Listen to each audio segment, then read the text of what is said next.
Et si la quête permanente de l'estime de soi était en fait un piège?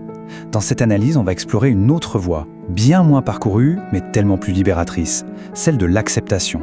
Un chemin qui nous éloigne de cette lutte intérieure épuisante pour nous mener vers une paix, disons-le, beaucoup plus durable. Et cette citation d'André Gide, elle résume parfaitement le voyage. Ça commence par un intérêt pour soi, bien sûr, mais pas pour s'y enfermer. Non, l'idée, c'est de finir par s'en libérer pour enfin s'ouvrir au monde. Allez, on plonge dans un sondage assez surprenant qui date de 1997. On a demandé aux gens qui a le plus de chances d'aller au paradis.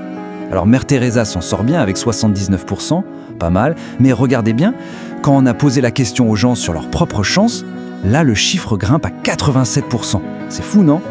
Et voilà tout le paradoxe. D'un côté, on se donne une super note en public, mais de l'autre, en privé, il y a cette petite voix qui nous chuchote qu'on n'est pas à la hauteur, jamais assez bien. Alors d'où vient ce décalage? C'est exactement ce qu'on va creuser. Notre société est complètement obsédée par l'estime de soi. On en parle partout, tout le temps. Mais si cette quête, qui a l'air si positive, était en réalité une fausse bonne idée? Voyons un peu comment elle peut complètement se retourner contre nous. Ce qui est assez frappant, c'est que ce débat n'est pas du tout nouveau. Il y a des siècles, des philosophes comme Pascal ou Kant nous mettaient déjà en garde. Pour eux, c'était clair. Être trop préoccupé par soi-même, c'est un poison. Cette recherche d'un moi parfait, c'est d'une course sans ligne d'arrivée. Non seulement elle nous épuise, mais en plus elle alimente une anxiété de tous les instants. Voyons ça de plus près. Il faut être jeune, beau, mince, performant. Les médias, la pub, les réseaux sociaux nous bombardent d'idéaux impossibles à atteindre. Le résultat, on passe son temps à se comparer et forcément à se sentir insuffisant. Alors attention, voici un chiffre qui pourrait bien changer quelques perspectives. 50%. C'est ce que les psychologues appellent l'effet projecteur. On a tendance à croire que les autres remarquent nos défauts 50% de plus qu'ils ne le font en réalité. En clair, on est beaucoup moins observé qu'on imagine. Donc si en réalité la plupart des gens ne font pas attention à nous, pourquoi cette sensation permanente d'être sous les projecteurs, d'être jugé? C'est que l'écart entre notre anxiété et la réalité est énorme. En fait, cette peur vient bien plus de notre propre critique intérieure que du regard des autres. C'est vraiment ici que le changement s'opère. Si la quête d'estime de soi est une impasse, l'acceptation, elle, c'est la véritable porte de sortie vers la liberté. Nietzsche nous donne là une perspective incroyablement puissante. Accepter, ça n'a rien à voir avec baisser les bras. C'est dire un grand oui à la vie, avec tout ce qu'elle contient. C'est un vrai acte de courage, pas du tout un signe de faiblesse. Mais alors, c'est quoi l'acceptation, concrètement? Attention, ce n'est pas tout approuver ou dire que ce qui est mal est bien. Pas du tout. C'est simplement regarder la réalité en face avec lucidité pour pouvoir ensuite agir dessus efficacement, sans être aveuglé par nos émotions.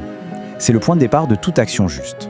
Prenons l'histoire de Yann, par exemple. Elle était au chômage et cachait sa situation par honte, ce qui ne faisait qu'empirer son mal-être. En s'entraînant à en parler, juste comme un fait, elle a complètement changé sa perception. Le simple fait de partager sa réalité lui a permis de recevoir de l'aide et surtout, ça l'a libéré d'un poids énorme. Bon, c'est bien beau la théorie, mais comment on passe à la pratique? Comment on fait de l'acceptation un véritable allié au quotidien pour être un peu plus bienveillant envers soi-même? La toute première étape, c'est de stopper cette violence qu'on s'inflige. On est souvent notre critique le plus féroce. L'alternative, c'est de devenir son propre ami. Se traiter avec la même gentillesse qu'on offrirait à un proche qui traverse une difficulté. Un échec, c'est un moment. Ça ne définit pas notre valeur. Et il faut faire très attention au piège de la double peine. C'est quand on se sent mal, de se sentir mal. On est triste et en plus, on se sent coupable d'être triste. C'est terrible. Le simple fait d'accepter l'émotion de départ sans la juger, ça suffit à briser ce cercle vicieux. Voici un petit outil tout simple mais très puissant pour changer son dialogue intérieur, l'exercice OMDM. Chaque soir, prendre juste quelques minutes pour répondre à ces 4 questions. C'est une manière très concrète de passer de la rumination qui ne mène à rien à une réflexion beaucoup plus constructive. Et nous voilà arrivés au bout du chemin, un état de paix intérieure où finalement la question de l'estime de soi n'a tout simplement plus besoin de se poser. Le but final, ce n'est pas d'avoir une haute estime de soi, c'est de ne plus y penser du tout. C'est le silence de l'ego. Une sorte de confiance tranquille qui nous libère enfin de l'obsession de notre propre image, pour qu'on puisse se tourner vers le monde, vers les autres. J'adore cette phrase de l'actrice Mathilde Seigné, « Je suis un plat du jour ». C'est simple, c'est authentique, il n'y a aucune prétention. C'est une métaphore magnifique de l'humilité et de la beauté d'être juste soi. Voilà la pensée sur laquelle j'aimerais qu'on se quitte. Dans une société qui nous pousse constamment à être exceptionnels, le plus grand acte de courage, la plus grande liberté, c'est peut-être simplement d'embrasser notre merveilleuse et extraordinaire banalité. Si ce contenu t'a plu, n'oublie pas que cette chaîne est dédiée à une seule chose, apprendre, évoluer et faire grandir les esprits. Une nouvelle vidéo est postée chaque jour pour t'aider à avancer un peu plus tous les jours. Alors si tu veux continuer ce chemin avec moi, abonne-toi et active la cloche pour ne rien rater. On se retrouve très vite pour la prochaine vidéo et d'ici là, continue d'apprendre et faisons le bien autour de nous.